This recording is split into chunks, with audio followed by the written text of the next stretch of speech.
नमस्कार, स्वागत है आप सभी विद्यार्थियों का आपके अपने यूट्यूब प्लेटफॉर्म उदय एजुकेशन और उदय स्टडी क्लासेज में। विद्यार्थियों से में बात करेंगे कक्षा 9 के अर्धवार्षिक परीक्षा की दृष्टि से इम्पोर्टेंट सामाजिक विज्ञान के पेपर के बारे में, जो कि आपके आने वाले अर्धवार्षिक परीक्षा की दृष्टि से काफ़ी इंपॉर्टेंट रहने वाला है और आप सभी विद्यार्थियों के लिए वरदान साबित होने वाला है। तो आप सभी से निवेदन रहेगा, वीडियो को अंत तक देखिएगा, वीडियो को लाइक कर दीजिएगा। आपका अपना चैनल अभी तक आपने चैनल को सब्सक्राइब नहीं किया तो चैनल को सब्सक्राइब जरूर कर लेना है, क्योंकि सारे विषय के पेपर यहाँ पे अपलोड किए जाएंगे। आप सभी विद्यार्थी हैं काफ़ी दिनों से लगातार कमेंट कर रहे थे कि सर कक्षा 9 के पेपर डालो, तो बिल्कुल आप सभी की कमेंट को देखते हुए मैंने इस पेपर को तैयार किया है और आने वाले समय में कक्षा 9 के सारे विषय के पेपर यहाँ पे अपलोड किए जाएंगे। तो बिल्कुल आप समय समय पे इस चैनल को देखते रहिएगा और चैनल को सब्सक्राइब जरूर कर दीजिएगा। सबसे पहले विद्यार्थियों, आपको निर्देश पढ़ लेना है। अगर आपको ये पेपर PDF के रूप में, यानी पूरा का पूरा पेपर आपको चाहिए, तो भी मैं आपको वीडियो के अंत में बताऊंगा या फिर वीडियो के बीच में कहीं पे भी बता सकता हूं कि ये पेपर कहां पे मिलेगा। बिल्कुल ऐसी की ऐसी PDF पूरी की पूरी आपको दी जाएगी। सबसे पहले निर्देश को पढ़ लीजिएगा, सभी प्रश्न हल करने अनिवार्य हैं। दूसरा निर्देश है कि नोट प्रश्नों के उत्तर अपनी उत्तर पुस्तिका में, यानी अपनी कॉपी में ही लिखना है। तीसरा निर्देश है कि प्रश्न संख्या 1 है वो आपके बहुवैकल्पिक प्रश्न रहेगा, यानी अवसद के रूप में रहेगा और इसके अंतर्गत कुल 5 प्रश्न आने वाले हैं। और चौथा निर्देश है कि प्रश्न संख्या 2 से लेकर 10 तक आपके अति लघुतरात्मक प्रश्न रहेगा और प्रश्न संख्या 11 से लेकर 15 तक है आपके लघुतरात्मक प्रश्न रहने वाले हैं। तो सबसे पहला प्रश्न देखेंगे, जो कि आपके अवसद का वाला रहेगा और इसके अंतर्गत पहला प्रश्न है कि फ्रांसीसी क्रांति कब हुई थी। तो बिल्कुल आपको बताना है कि फ्रांसीसी क्रांति है वो कब हुई थी। अगर आपको उत्तर आता है तो आप जरूर कमेंट में बताइएगा। बाकी विद्यार्थियों, इसका सही उत्तर है आपका, मैंने इस पेपर में भी दे रखा है, आपका ऑप्शन नंबर ब रहेगा सही उत्तर, यानी सन 1789 में है फ्रांस की क्रांति हुई थी। ठीक है ना, तो आपको यहाँ पे लिखना है ऑप्शन नंबर ब। दूसरा देखिए, रूसी क्रांति के समय रूस का शासक है वो कौन था। निकोलस प्रथम, निकोलस द्वितीय, लेनिन या फिर कोई नहीं। तो रूस की जो क्रांति हुई थी उस समय पे रूस का शासक है वो निकोलस द्वितीय था, तो ऑप्शन नंबर ब रहेगा दूसरे में भी। ठीक है, इसी तरह से तीसरा देखिए, श्रीलंका में घुमंतु कृषि को किस नाम से जाना जाता है। लादिंग, तावी, चीतमैन या फिर चना। तो क्या कहते हैं विद्यार्थियों, आप फटाफट इसका आंसर अगर आपको आता है तो जरूर आप बता दीजिएगा। इसका सही आंसर हो जाएगा सेना कहा जाता है, तो ऑप्शन नंबर द रहेगा इसका सही उत्तर। प्रश्न संख्या 4, थार मरुस्थल भारत के किस राज्य में स्थित है। राजस्थान, उत्तर प्रदेश, गुजरात या फिर केरल। विद्यार्थियों, ये तो बिल्कुल इजी सा प्रश्न है। थार मरुस्थल भारत के राजस्थान राज्य में स्थित हैं, तो आप ऑप्शन नंबर अ सही करेंगे।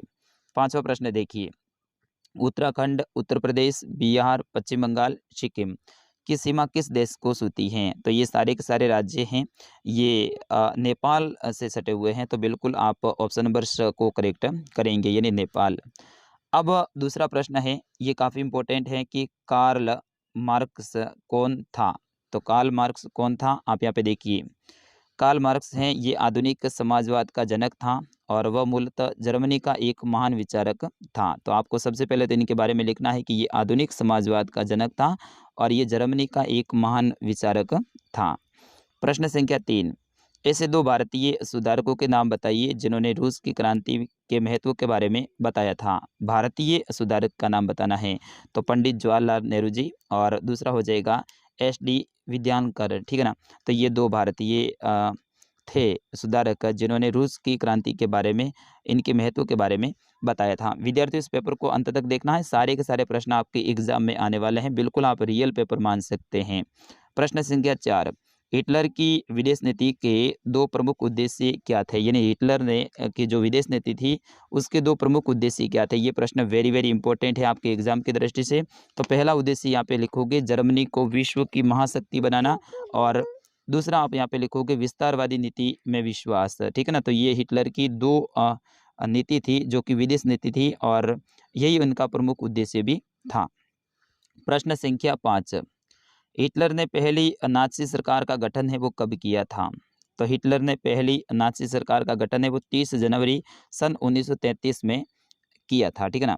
प्रश्न संख्या 6 काफ़ी इंपॉर्टेंट है, दक्षिण भारत के किन्हीं 2 सरवाह समुदाय का नाम बताइए।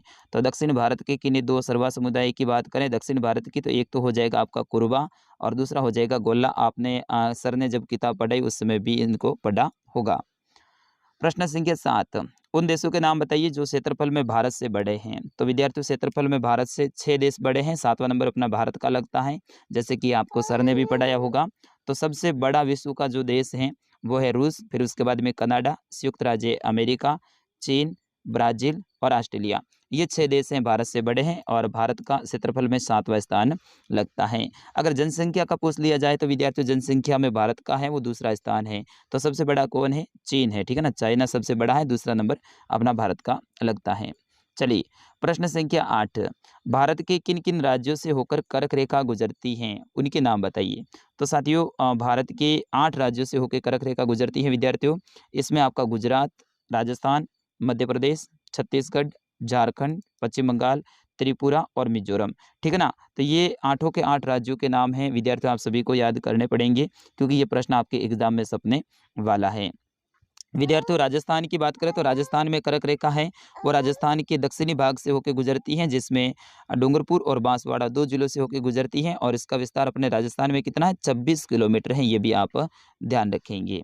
चलिए, प्रश्न संख्या 9, भारत का अक्षांशीय विस्तार क्या है? बिल्कुल आपको बताना है। तो बिल्कुल विद्यार्थियों इसका सही उत्तर क्या हो जाएगा? भारत का जो अक्षांशीय विस्तार है वो 8 डिग्री 4 मिनट उत्तरी अक्षांश से लेकर 37 डिग्री 6 मिनट उत्तरी अक्षांश के मध्य में भारत स्थित है। यानी अक्षांश और देशांतर रेखाएं, आपको पता होगा अक्षांश रेखाएं हैं वो ऐसे आड़ी खींची जाती हैं और देशांतर रेखाएं वो खड़ी लाइनें होती हैं। तो अक्षांश का पूछा जा रहा है, उत्तर में हो जाएगा आपका, सॉरी यहाँ पे हो जाएगा आपका 8 डिग्री और 4 मिनट और यहाँ पे हो जाएगा आपका 36 डिग्री 6 मिनट, ठीक है ना? इसके बीच में ये भारत आता है। अगर दिशा का पूछ लिया जाए तो भारत उत्तरी और उत्तरी पूर्वी दिशा में स्थित है। ठीक है, अगला प्रश्न देखिए, प्रश्न संख्या 10 काफ़ी इंपॉर्टेंट है। अरावली और विंध्याचल की पहाड़ियों में कौन सा पठार स्थित है? तो अरावली और विंध्याचल की जो पहाड़ियां हैं इनके बीच में विद्यार्थी मालवा का पठार स्थित है। अगला प्रश्न है कि बांगर एवं खादर में अंतर स्पष्ट कीजिए। ये प्रश्न आपके एग्जाम में सपने वाला है विद्यार्थियों, ध्यान रखना, बांगर और खादर ये आपके परीक्षा में पक्का आएगा 101%। चलिए इसमें अंतर क्या है मैं आपको बता देता हूँ। सारे प्रश्नों के उत्तर भी लिखे हैं ताकि आप सभी विद्यार्थियों को याद भी हो जाए। तो मेरी मेहनत के लिए आप लाइक कर दीजिएगा, वीडियो को लाइक करिएगा और अपना और अपने ज़िले का नाम, अपने विद्यालय का नाम है कमेंट में ज़रूर लिखिएगा। सबसे पहले बांगर, बांगर उत्तरी मैदान के जो पुराने जलोट होते हैं ना, पुराने जलोट, ठीक है ना, उसे बांगर कहा जाता है। खादर किसे कहते हैं? बाढ़ के मैदानों के नवीन जो जलोट होते हैं ना उन्हें खादर कहा जाता है। तो सबसे पहले आप क्या लिखोगे? पुराने जलोट को बांगर और नवीन जलोट को खादर कहा जाता है। दूसरा अंतर देखिए, ये नदियों के बाढ़ वाले मैदान के ऊपर स्थित हैं। कौन? बांगर। और यहाँ बाढ़ का पानी नहीं पहुँचता है, जबकि खादर है ये नदी इन क्षेत्रों में बाढ़ के समय में नदी का पानी संपूर्ण क्षेत्र में फैल जाता है तथा ये नए जलोढ़ की परत यहाँ पे जम जाती है। तो दूसरा अंतर ये बता देना। तीसरा अंतर देखिए, इनका प्रत्येक वर्ष पुनर्निर्माण नहीं होता है। किसका? बांगर का। और खादर का इनका प्रत्येक वर्ष पुनर्निर्माण हो जाता है, यानी नया बन जाता है, जबकि खादर है वो पुराना होता है, वो नया नहीं बनता है। चौथा अंतर देखिए, ये कम उपजाऊ होते हैं। कौन? खादर होते हैं वो कम होते हैं, जबकि बांगर है ये अधिक उपजाऊ होते हैं। कारण क्या है कि हर साल यहाँ पे बाढ़ आती है। अब बाढ़ आएगी तो अपने साथ में जो मिट्टी के अंदर वाले जो पोषक तत्व हैं वो भी अपने साथ में लेके आएगी और इस कारण से वो मिट्टी उपजाऊ होती है। चलिए, या फिर ये नहीं आता तो अथवा में आपको ऑप्शन मिल जाएगा। ये भी प्रश्न काफ़ी इंपॉर्टेंट है कि पूर्वी घाट एवं पश्चिमी घाट में अंतर स्पष्ट कीजिए। या तो बांगर और खादर वाला आएगा, अगर वो नहीं आता तो पूर्वी और पश्चिमी घाट का आएगा।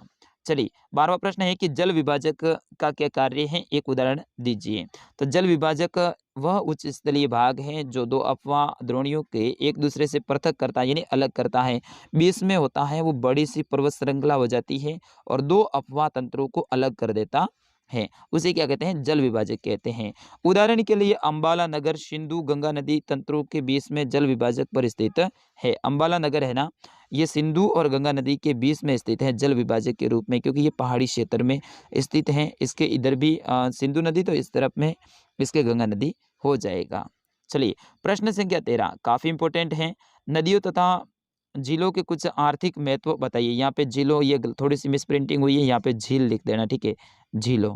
तो नदियों और झीलों के कुछ आर्थिक महत्व बताना है। नदियों के आर्थिक महत्व क्या होते हैं? नौ संचालन के लिए होते हैं और प्लस इनसे सिंचाई होती है। और झीलों का भी वही है, इसके अंदर मछली पालन वगैरह वगैरह नौकायन वगैरह होती हैं। तो इस तरह से इनके आर्थिक महत्व आपको बताने हैं। या फिर ये नहीं आता है तो अथवा में ये आ जाएगा कि हिमालय तथा प्रायद्वीपीय नदियों के मुख्य अंतर को स्पष्ट कीजिए। प्रश्न संख्या 14 काफ़ी इंपॉर्टेंट है ये भी प्रश्न आपके एग्जाम की दृष्टि से कि भारत के किस भाग में दैनिक तापमान अधिक होता है एवं क्यों? तो भारत के पश्चिम के भाग में है दैनिक तापमान है वो अधिक होता है। कारण क्या है? क्योंकि यहाँ पे थार मरुस्थल पाया जाता है और थार मरुस्थल में बालू रेत हैं और ये बालू रेत हैं वो बहुत अधिक तपती भी हैं। चलिए अगला प्रश्न है इसी में अथवा में मिल जाएगा कि दक्षिण पश्चिम मानसून की प्रमुख विशेषताएं बताइए। दक्षिण पश्चिम मानसून कौन सा? जो बंगाल की खाड़ी की तरफ से ये आता है, ये होता है दक्षिण पश्चिम मानसून। इसमें अरब सागर भी अपना थोड़ा सा सपोर्ट करता है, थोड़ी सी बंगाल की खाड़ी भी करती है और दोनों के मिले जुले प्रभाव को ये जो मानसून होता है ना इन्हें दक्षिण पश्चिम मानसून कहा जाता है। चलिए प्रश्न संख्या 15 निम्नलिखित में अंतर स्पष्ट कीजिए। वनस्पति जगत और प्राणी जगत इन दोनों के बीच में आपको अंतर लिखना है। अगर ये नहीं आता है तो सदाबहार और पर्णपाती वन है, ये भी अथवा में आपको आ जाएगा। चलिए प्रश्न संख्या 16 जनसंख्या वृद्धि के महत्व के घटकों की व्याख्या कीजिए। जनसंख्या वृद्धि के महत्व की जो घटक हैं उनकी व्याख्या करनी है। प्रश्न संख्या 17 है कि लोकतंत्र में विपक्ष के कोई 4 तर्क दीजिए। यानी लोकतंत्र के अंदर विपक्ष है उनके 4 काम क्या-क्या होते हैं वो आपको लिखने हैं। ठीक है ना विद्यार्थी? ये आपके राजनीति विज्ञान की जो बुक है उसका प्रश्न है। या फिर लोकतंत्र में पक्ष पर है वो तर्क दीजिए।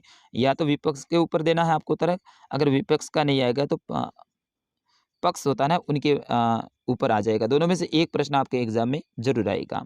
चलिए 18वां प्रश्न भारत में चुनाव आयोग की शक्तियों को संक्षेप में बताइए। तो चुनाव आयोग की शक्तियां क्या होती हैं देखिएगा। चुनाव आयोग है वो चुनाव की अधिसूचना जारी करने से लेकर चुनावी परिणाम के आने तक प्रत्येक पहलू की देखरेख एवं गतिविधियों पर प्रभावी नियंत्रण रखने का कार्य करता है। पहली बात तो है कि भाई चुनाव की अधिसूचना वो जारी करता है, वहां से लेके चुनाव कैसे करवाने हैं, उसके बाद में किस किस को अधिकारी रखना है, फिर उसके बाद में कहाँ पे कौन सा बूथ बनाना है, वहाँ से लेके ठेठ जो अपना लास्ट में आता है परिणाम, वहाँ तक की पूरी जिम्मेदारी है वो चुनाव आयोग की होती है। दूसरा क्या है इनका काम कि यह आदर्श चुनाव संहिता यानी अपन इसको कह सकते हैं आदर्श आचार चुनाव संहिता लागू करता है। इसका उल्लंघन करने वाले उम्मीदवार और पार्टियों को सजा भी देता है।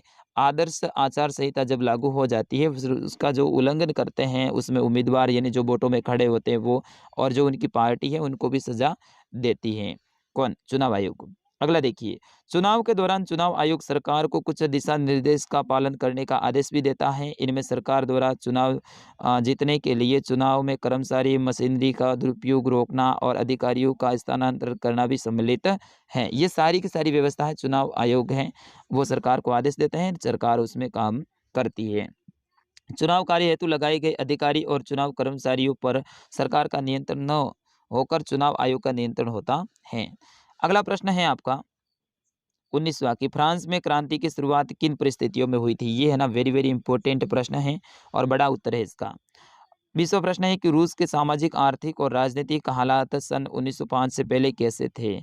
और लास्ट एंड इम्पोर्टेंट ये प्रश्न है कि वाइमर गणराज्य के सामने क्या समस्याएं थी? तो ये सारे के सारे प्रश्न हैं आपके एग्जाम की दृष्टि से वेरी वेरी इंपॉर्टेंट हैं। सभी विद्यार्थियों ने पेपर को अंत तक देखा है तो आप सभी इन प्रश्नों को याद करके जाइएगा। ऐसा ही पेपर आपके एग्जाम में आने वाला है और बिल्कुल आपको डरना नहीं है और अच्छे से अच्छा परिणाम लेके आना है। बिल्कुल मैं हमेशा आपके लिए आपके साथ में रहूँगा। अगला किस विषय का पेपर चाहिए आप कमेंट में ज़रूर बताइएगा। और हाँ, मैंने कहा था कि ये पेपर की पीडीएफ आपको मिलेगी। बिल्कुल अब बता देता हूँ ये पीडीएफ आपको कहाँ पे मिलेगी, हमारी वेबसाइट पे मिलेगी। वेबसाइट कौन सी है? www.udaystudy.com। ठीक है ना, ये हमारी वेबसाइट है udaystudy.com, नीचे नाम भी दे रखा है। इसी के ऊपर आपको जाना है, गूगल में जाके सर्च कीजिए। वीडियो के डिस्क्रिप्शन में लिंक मैंने दे रखी है, वहाँ पे आपको राजस्थान जीके का या फिर लेटेस्ट पोस्ट का एक ऑप्शन मिलेगा, उसके ऊपर क्लिक करना है और उसके अंदर कक्षा 9 सामाजिक विज्ञान पेपर पीडीएफ ऐसा लिखा हुआ आएगा, उसके ऊपर आपको क्लिक करना है। वहाँ पे एक डाउनलोड का ऑप्शन आएगा, उसके ऊपर क्लिक कर दीजिएगा और सीधा ये पूरा का पूरा पेपर है आपके फ़ोन में सेव हो जाएगा, यानी डाउनलोड हो जाएगा। आराम से आप पढ़ लीजिएगा, इन प्रश्नों को याद कर लीजिएगा। विद्यार्थियों अब कमेंट करके बताइए कि आपको अगला कौन से विषय का पेपर चाहिए। इस वीडियो को आप ज़्यादा से ज़्यादा शेयर करेंगे, लाइक करेंगे। मिलते हैं अगले वीडियो में, तब तक के लिए नमस्कार, जय हिंद।